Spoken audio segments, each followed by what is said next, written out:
B.R.. Ambedkar Konaseema జిల్లా రాయవరం మండలం పరిసరాల పరిశుభ్రతపై ప్రజల్లో అవగాహన కల్పించాలని కోనసీమ జిల్లా పంచాయతీ అధికారి డి శాంతలక్ష్మి అధికారులను ఆదేశించారు.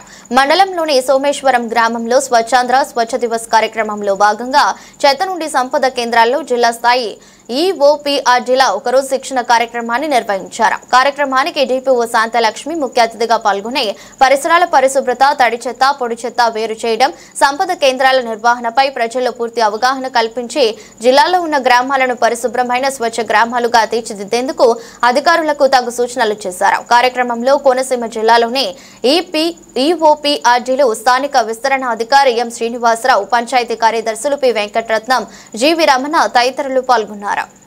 ఎలా మెయింటైన్ చేయాలనే బాధ్యత, ప్రజలకు అవగాహన కల్పించే బాధ్యత కూడా సెక్షన్ 83-84 ప్రకారం మనకి ఇచ్చింది. కాబట్టి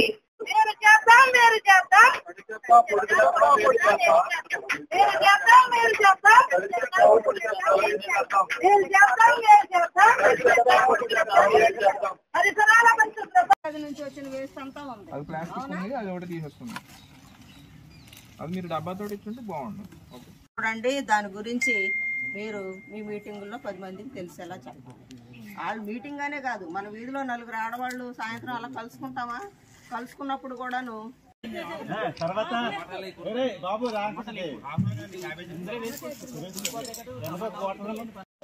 నేను జిల్లా పంచాయతీ అధికారి అండి. నా పేరు శాంతలక్ష్మి దగ్గుమల్ల. మనకి ఈరోజు ఇక్కడ ఈ కార్యక్రమం చేయడానికి ప్రధానమైన కారణం ఏంటంటే, ప్రభుత్వం చాలా ప్రయారిటీ ఇష్యూస్గా 2 అంశాలను తీసుకుంది. ఇప్పుడు అంటే రెగ్యులర్గా పంచాయతీ చేయవలసిన కార్యక్రమాలే అయినప్పటికీ కూడాను ప్రాముఖ్యంగా 2 అంశాలను తీసుకుంది. అందులో ఒకటి ఏంటంటే ఈ శానిటేషను, 2 డ్రింకింగ్ వాటర్. శానిటేషన్లో ప్రధానమైన పాత్ర పోషించేది మనకి ఈ చెత్త నుండి సంపద తయారీ కేంద్రం.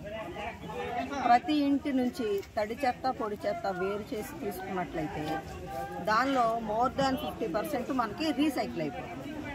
అంటే ఆటోమేటిక్గా మనం వేస్ట్ అనుకున్న దాని నుంచి మనం సంపద తయారు చేస్తున్నాం అన్నమాట. ఈ రీసైకిల్ అయ్యి ఈ ప్లాస్టిక్ అంతా కూడాను ప్లాస్టిక్ కంపెనీతో MOU చేసుకున్నాము, వాళ్ళకి అమ్మటం జరుగుతుంది. రెండోది ఈ గాజు సంబంధించిన సీసాలు ఏమన్నా ఉన్నట్లయితే అవి కూడాను సపరేట్గా కొనే కంపెనీలు ఉంటాయి, వాళ్ళకి మనం లోకల్గా అవైలబుల్గా ఉన్న చోట అమ్మేస్తాం. కాబట్టి ప్రతి గ్రామంలో కూడాను ప్రజల్లో అవగాహన కలిగించినప్పుడు మాత్రమే మనకి ఇది సక్సెస్ అవుతుంది. ఇది ప్రభుత్వ అధికారుల పని మాత్రమే కాదు, పబ్లిక్లో అవేర్నెస్ కల్పించి తడి పొడి చెత్తని వేరు చేసి ఇవ్వటం అనేది పబ్లిక్లో మరి పూర్తిగా ఈ కార్యక్రమాన్ని తీసుకెళ్లి అవగాహన కల్పించినట్లయితే మనం సక్సెస్ అయ్యి పరిశుభ్రమైన గ్రామాలను చూడగలుగుతామనే సదుద్దేశంతో ఈ కార్యక్రమాన్ని చేపట్టడం జరిగింది.